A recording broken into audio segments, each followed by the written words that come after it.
The biting December wind was a physical weight, pressing Eleanor against the frosted glass of her passenger window as she drove. She clutched the faded pale green stationery in her mind, a 5-year-old gift that now felt like a relic from a different life. Outside, the house glowed, a beacon of engineered warmth, broadcasting muffled laughter and the careless clinking of celebratory glasses. She knew, intellectually, that she was invited. She had the flat 3-line email to prove it.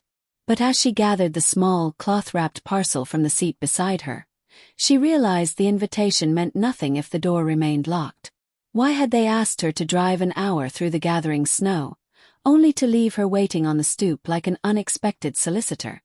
What was hidden behind that sleek, digital doorbell that prevented her own flesh and blood from acknowledging her presence?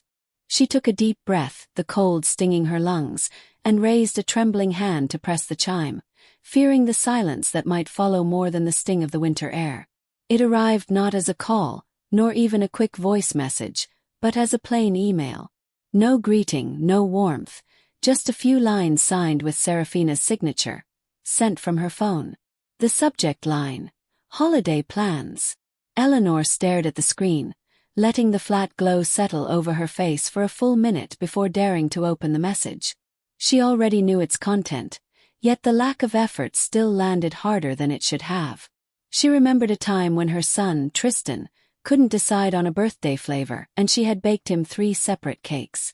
She had once wrapped his gifts in hand-painted paper, turning the act of giving into an intimate ceremony. Now, this sterile digital message felt more like a calendar reminder than a personal invitation. I wonder if any of you have ever read a message so short yet felt something in your chest pull just a little bit tighter, she thought, feeling that quiet, aching tug, the kind that signals you are no longer central to the story. The text was brief. Christmas dinner will be at our house again this year around 5. Hope you can come. Oh. That single word stood out, making the invitation feel conditional, optional.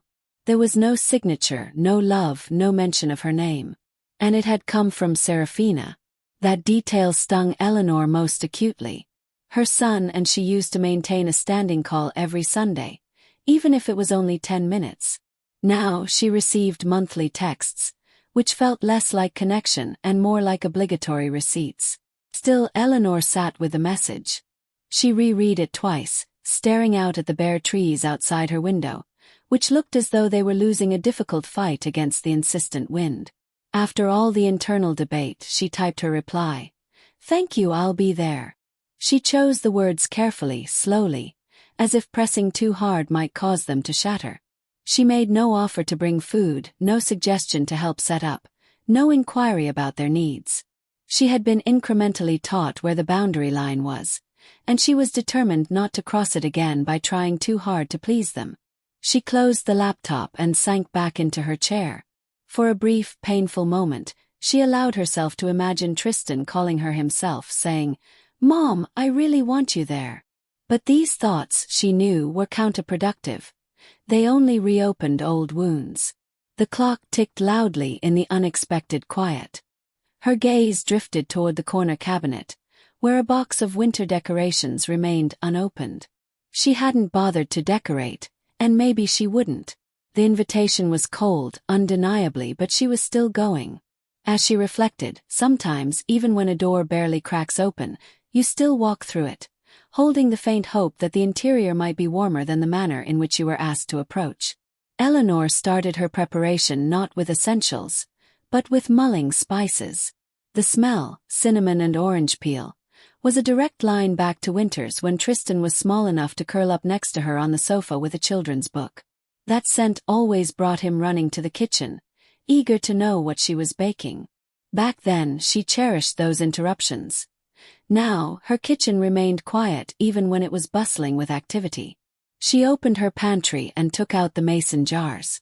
She had preserved the last of the summer blueberries using the method her own mother had taught her. She enhanced the flavor with a hint of lemon zest and nutmeg, cooking the batch slowly. She selected one small jar for the gift bag, tying it neatly with a strip of red twine and attaching a handwritten label. The label held the most weight. "From my kitchen, always with love." Next, she turned to the photo album. She had started gathering the pictures months prior, perhaps simply as an activity to combat the suffocating stillness of her house. She included photos from Tristan's first Christmas, a picture where his 2 front teeth were missing, and the elaborate costume he had worn for the second-grade nativity play. She arranged the pages meticulously, alternating the photos with small, personal notes, not for anyone else's validation, but to safeguard the memories that now seemed to exist only within her. She paused at a photo taken at the lake. Tristan was 10, wrapped in a large towel, his face smeared with chocolate as he laughed. She remembered taking it just after he had fallen off the paddleboard and declared he would never try again, only to be back out there the next morning. That was the boy he used to be. Sweet, resilient, slightly uncertain, yet wonderfully open. She sealed the photo into its plastic sleeve and tucked the album into a soft, cloth bag that featured a stitched snowflake. The jar of preserves went in, followed by a folded letter she had written on the pale green stationery Tristan had gifted her 5 Christmases ago.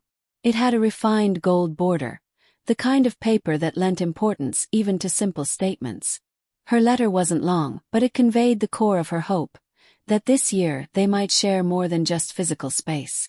She wrote that she missed the authentic sound of his laughter, the kind that didn't require him to glance over his shoulder first. And she wrote that, even now, she still believed firmly in second chances. The bag itself was modest. It wouldn't draw attention beneath a dazzling holiday tree. But it contained decades of memory, 30 years of quiet prayers, scraped knees, winter mornings, and late-night school projects. She set the bag carefully by the front door, ready for the morning.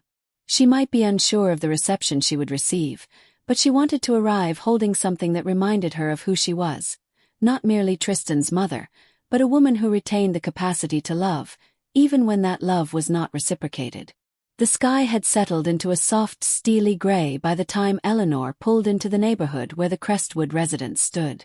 Snow had begun to accumulate along the drive, forming thin white veins across the pavement. She parked by the curb, killed the engine, and allowed the resulting silence to settle around her for a beat. From the street, the house appeared intensely warm. Light poured from the windows, flickering across the front room. Perhaps a fireplace was burning inside. She could faintly hear laughter rising above the soft holiday music, the delicate clinking of glasses, and the delighted squeal of a child. It sounded idyllic, almost suggesting she might be welcomed. She retrieved her gift bag. Her gloves were in her coat pocket, but she kept her hands bare, needing to feel the sharp cold to steady her inner trembling. The walk up the driveway felt disproportionately long. She passed the familiar hedges Tristan used to help her trim in the summer, the ones she'd purchased when they first moved in to enhance the property's curb appeal. Now they were bare, brittle, and dusted with fresh snow. She climbed the steps slowly, wary of the potential ice. The doorbell was a new, sleek digital model. She pressed it once. A soft chime sounded inside. Then nothing. She waited, hearing no footsteps or shadow behind the glass, only the background continuation of laughter. She rang again, leaning forward this time, listening intently. Still silence. She stepped back. Snow was already soaking her boots and catching in the cuffs of her trousers. The cloth bag in her hand began to absorb the moisture, starting to feel heavy and slightly spongy. 10 minutes passed. A car drove past, its tires crunching the snow, and the driver offered a quick wave and nod. Eleanor nodded back, forcing a smile onto her stiff face.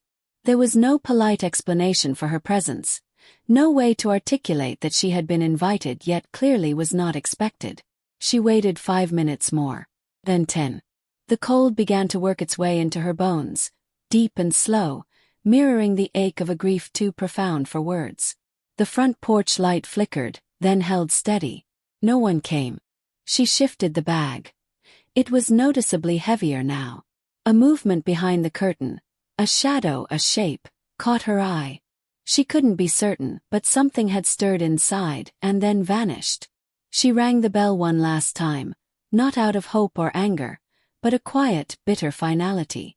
Then she stepped off the porch and onto the sidewalk, making herself wait 5 more minutes. She told herself she had promised she would come, and she had fulfilled that promise, regardless of whether the door ever opened. The door finally opened. Tristan stood there, his expression neither annoyed nor welcoming, simply blank, like a man who had entered a room and forgotten his purpose. He blinked twice, then spoke her name, a reminder to himself more than a greeting. Eleanor nodded and subtly lifted the damp gift bag. He did not reach for it. He merely stepped aside. The warmth inside was immediate, thick with the sweet scent of cinnamon and pine. Lights blinked across the grand tree in the corner. The living room was crowded. Coats lay draped over chairs, half-finished drinks rested on the mantel, and shoes were scattered near the baseboards. She could hear someone laughing loudly in the kitchen, and a child darted past, glitter clinging to her hair. Serafina emerged from the hallway, immaculate in a cream sweater dress, her lipstick flawless, gold earrings sparkling under the pendant light. She glanced at Eleanor, offering a minimal smile. "Oh, we thought you might not make it," she said brightly. "We got caught up with everything." Serafina, too, ignored the gift bag. She motioned vaguely toward the dining room, already turning mid-conversation to address someone behind her. Tristan gestured toward the coat closet. Eleanor hung her coat herself. The hook was loose.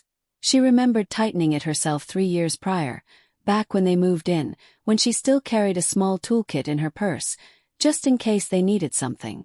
The dining table was fully occupied. 12 chairs were taken. At the very end, tucked half into the walkway, a solitary folding chair had been added. That, she understood without having to ask, was hers. She slid into the cramped space, placing the soggy gift bag on her lap. Her knees pressed against a nearby plant stand, and she felt the photo album inside the bag yield slightly under the pressure. No one inquired about her drive or mentioned the accumulating snow. A woman across the table offered a brief, polite smile, then immediately resumed her conversation about ski reservations and someone's new kitchen backsplash. The food arrived on heavy serving dishes. Green beans, ham, mashed sweet potatoes. It looked beautiful. Serafina navigated the room with practiced ease, refilling glasses and laughing perfectly timed, social laughter. Tristan was 3 seats away. He met Eleanor's eye once, nodded quickly, and then looked away. When dessert arrived, Eleanor reached for the bag, thinking perhaps now was the acceptable moment. Maybe someone would ask what she brought. But the current of conversation never faltered, and the space around her remained undisturbed. She set the bag beside her chair. She heard someone ask Serafina where she had acquired the set of crystal glasses they were using. Serafina replied it was a wedding gift from Tristan's aunt. Eleanor had bought that set. Serafina did not mention this. Eleanor swallowed the last of her coffee and simply smiled politely when a dish was passed her way. She held it steady as the others helped themselves, never looking at her. The lights shimmered above. Her folding chair wobbled slightly on the uneven tile. She stabilized it with her foot and said nothing. She had been let in, but she had not been welcomed. After dinner, the children were ushered into the den with puzzles and hot cocoa. The adults lingered over pie and decaf. Eleanor stayed put in her uncomfortable folding chair, her hands quietly folded on her lap. The gift bag remained beside her, unopened. She watched Tristan laugh at a remark Serafina made. His posture was easy and relaxed, the comfort of a man who genuinely believes the room belongs to him. She recognized the familiar curve of his shoulders, the same curve from when he used to collapse onto their old couch after football practice. But the boy she had raised was gone, replaced by a man of polite detachment and measured, careful gestures. Serafina's young niece, who couldn't have been more than 7, skipped back into the room. She peered at Eleanor with a puzzled squint, trying to place the unfamiliar face. She then turned to Serafina and asked in a stage whisper loud enough for the table to hear, "Is she the cleaning lady? Like Miss Janice at my school?" A few soft, uncomfortable chuckles followed. Serafina laughed the loudest, then dismissed it with a wave of her hand, suggesting it was just a child being silly. But she made no effort to correct the girl. Tristan said nothing at all. Eleanor sat perfectly still. She didn't offer a correction either. Not because she agreed, but because she recognized that the room had fundamentally ceased to be hers. She had been invited but not expected. She was present yet completely unseen. Someone began clearing the dinner plates. Eleanor heard Serafina lean toward Tristan, suggesting they hire a cleaning crew for next time as they walked away. Her name wasn't mentioned, but Eleanor felt the comment hang heavy and sharp in the silence that followed. She stood and retrieved the gift bag. The contents shifted inside, the glass jar gently tapping against the stiff edge of the photo album. She did not open it. She did not offer it. She placed it gently behind her chair, out of sight, like an item someone might find later and wonder who had forgotten it. She walked to the hallway and surveyed the framed photographs on the wall. There was a recent family beach trip, Tristan holding Serafina close, their daughter in her dance costume. All polished, all recent. There were none of the old pictures. No baby photos, nothing from their old backyard. Not even the high school graduation picture where Eleanor stood front and center, cheering louder than anyone. It was as though her history had been systematically and gently erased. She returned to the dining area just as Serafina brought in a tray of tiny cheesecakes. Serafina smiled at her, soft and vague, like acknowledging a distant cousin. Tristan avoided her gaze entirely. Eleanor sat back down. No one asked her to share a memory. No one asked what she had brought. The remainder of the evening unfolded without a single thread connecting her to the event. She had always known families could drift apart, but she hadn't grasped that hers had done so while she was still physically present in the room. When the dishes were finally cleared and most guests had departed, the house fell into a thin quiet. Eleanor stood near the hallway, utterly unsure if she was expected to leave or stay.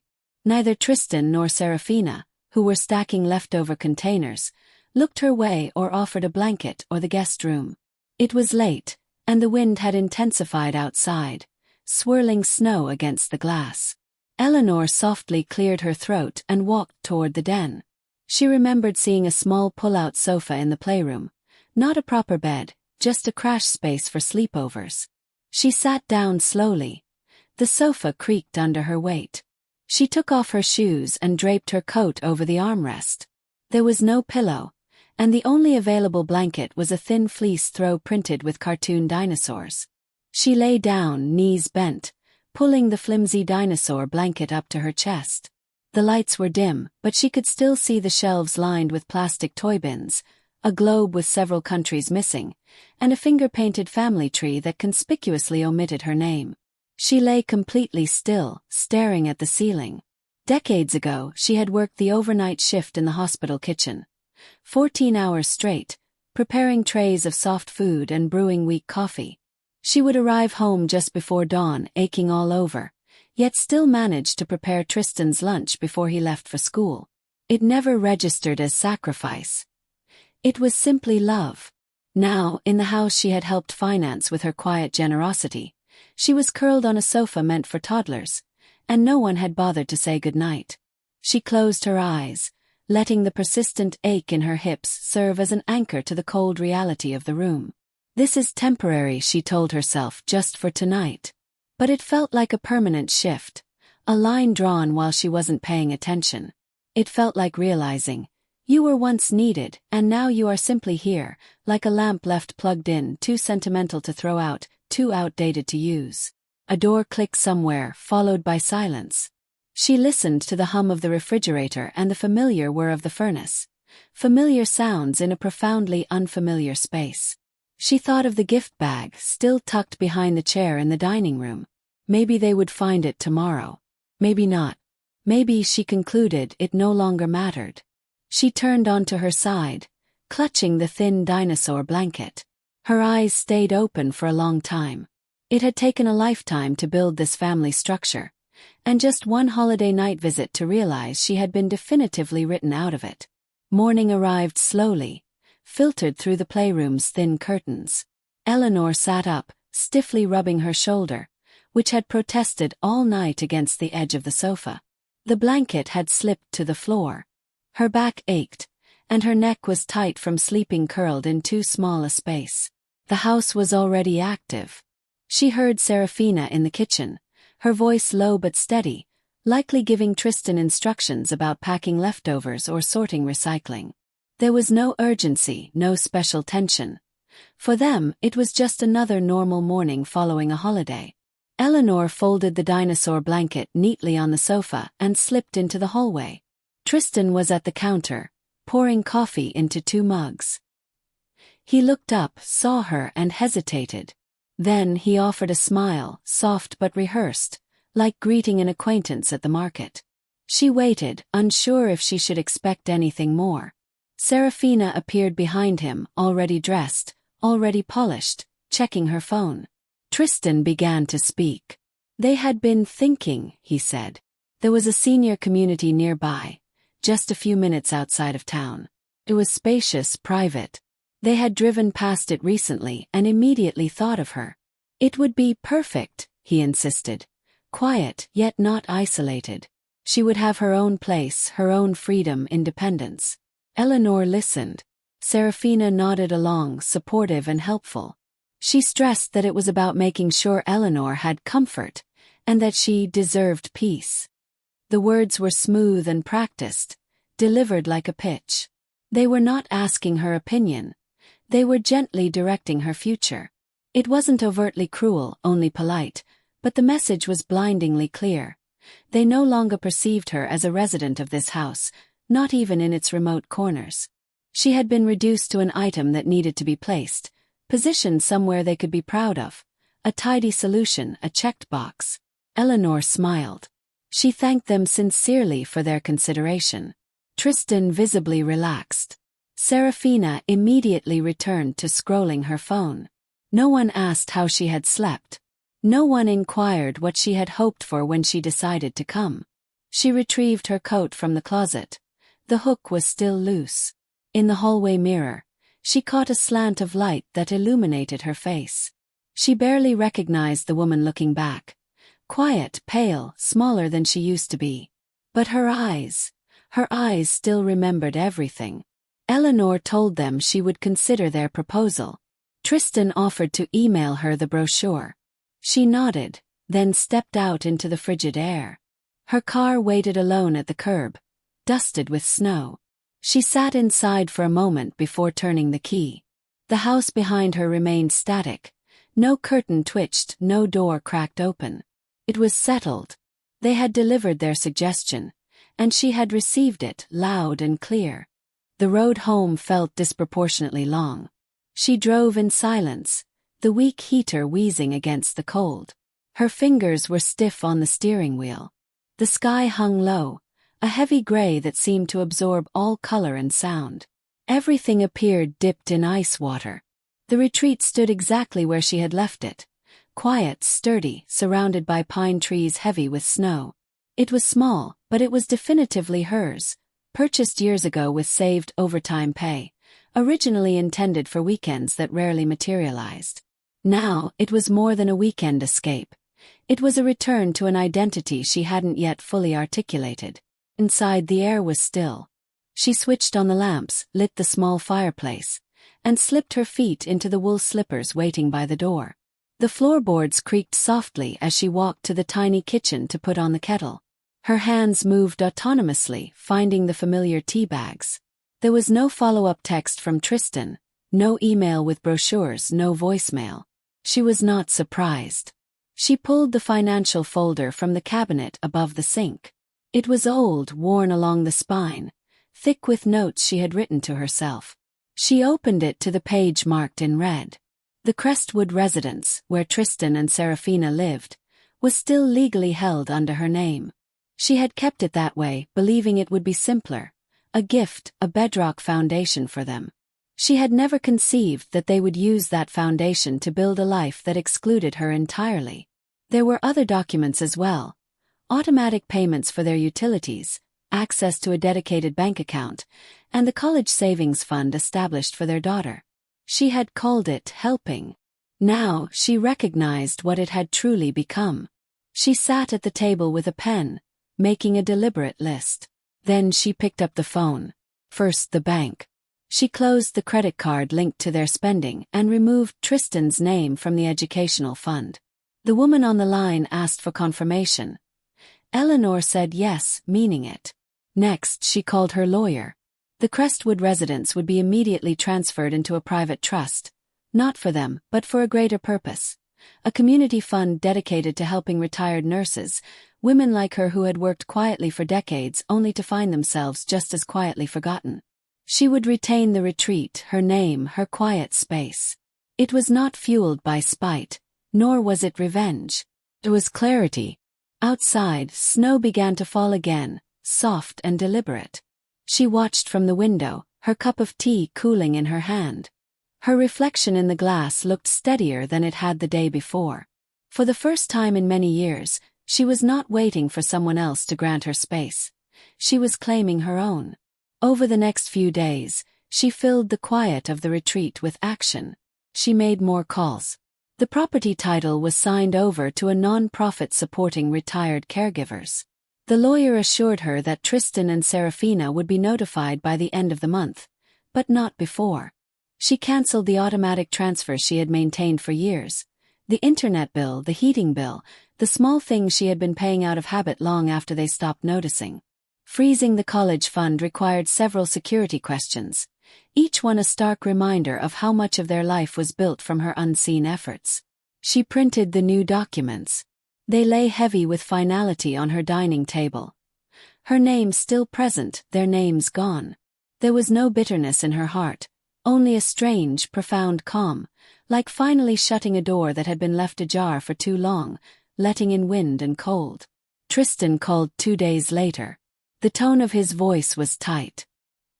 He did not mention the house or the accounts directly, only saying that something had come up and wondering if she had made any changes. Eleanor told him simply yes. He paused, then asked if they could discuss it. Eleanor replied that there wasn't much to discuss. She had thought about their offer, the one about the senior home, and had declined it. She explained that it wasn't because the facility wasn't nice, but because she no longer wished to be placed anywhere. She preferred to choose her own space. He sounded confused, then quickly annoyed. He said things were suddenly getting complicated, that Serafina was stressed, and that the mortgage payment was due. Eleanor remained silent. He asked what had changed. "Nothing has changed," Eleanor replied. "I have just stopped pretending." He didn't answer immediately. She could hear him breathing, exactly the way he used to when he was a small boy and realized he was wrong but didn't want to admit it. Finally he said he understood. But Eleanor knew he didn't. True understanding would have manifested years ago, when she waited outside his door in the snow, when his daughter mistook her for staff, when Serafina set the table with her name excluded.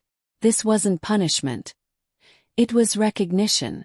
She had spent decades pouring her entire self into a family that stopped seeing her.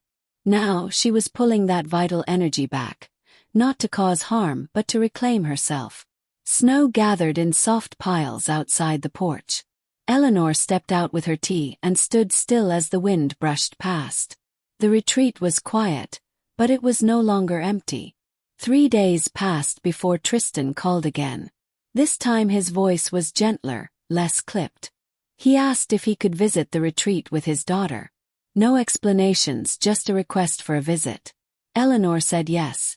Not because she needed closure, which she was already building herself, but because she was curious about the version of himself he would bring.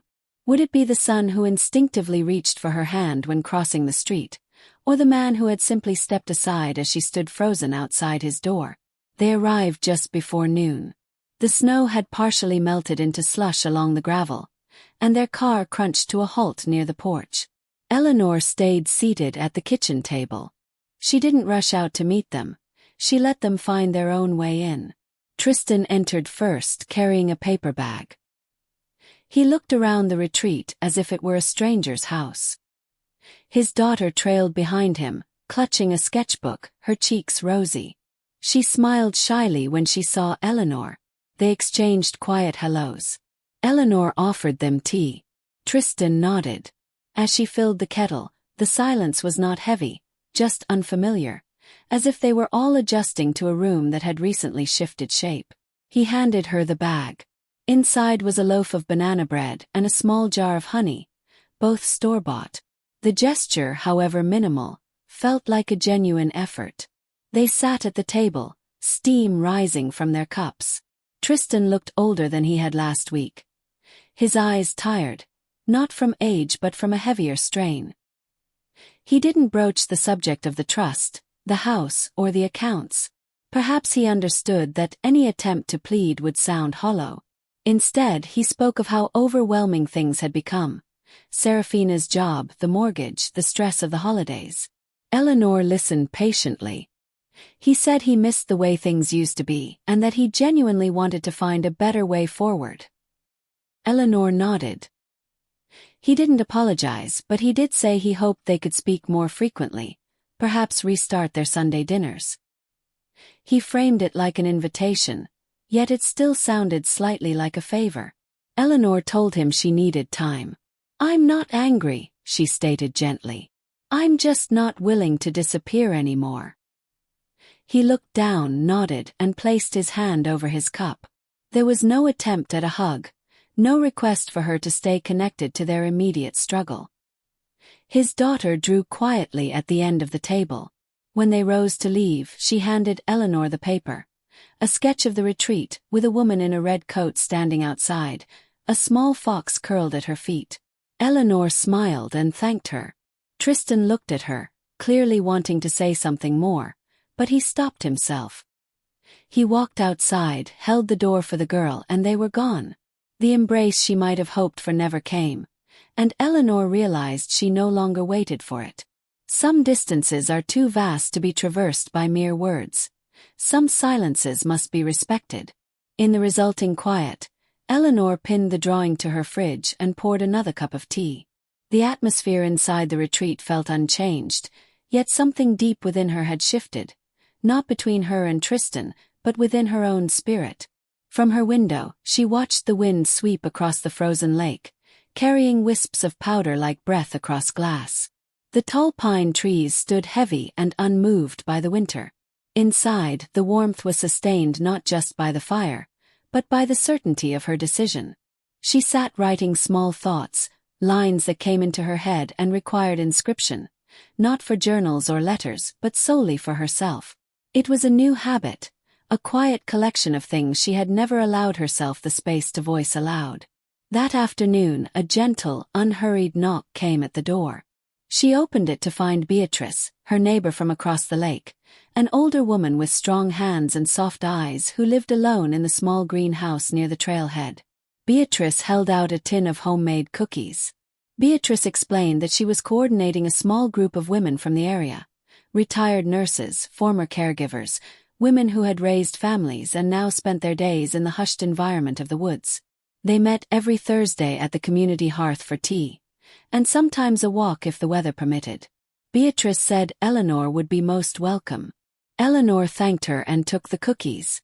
Later that night, sitting by the fire, she read the small flyer Beatrice had left, the Hearth Collective. The name stayed with her. Lanterns, quiet sources of steady light, not blazing or loud, but enduring. The next morning, Eleanor bundled up and walked the trail. Snow cracked rhythmically beneath her boots, and her breath emerged in small clouds. When she arrived at the community hearth, the door was already open. Laughter spilled out, not loud or raucous, but full of easy camaraderie. Eleanor stepped inside. Beatrice smiled and waved her toward a table. There were no probing questions, no formal introductions read aloud, just a chair waiting, a mug already poured, and open space. She sat down. At the end of the table, one woman was knitting, another was meticulously sorting old photographs, a third scribbled on a notepad. They didn't pressure her into conversation immediately. They didn't demand her life story. It felt like arriving somewhere where explanation was unnecessary. For a moment, Eleanor thought of Tristan, of the years she had used his approval as the yardstick for her self-worth, and the deep silence she had mistakenly accepted as peace. She let those thoughts drift away. She stayed for 2 hours. When she returned to the retreat, the air around her felt lighter. Not because anything external had changed, but because she had consciously chosen to occupy space again. Not as a mother, not as a caregiver, but simply as herself. She opened the tin of cookies and made tea. Across the lake, a light flickered on in Beatrice's house, and Eleanor realized she did not feel alone. Winter settled deeper. The lake froze into a solid, quiet pane of glass beneath the pale sky. Every evening, Eleanor lit a small candle at the same hour. It wasn't a planned ritual, just a simple way to delineate the days and quietly reaffirm her choice to be here. That week, she rewrote her will. It was done not in bitterness or anger, but with profound intention. Tristan's name was deliberately not included.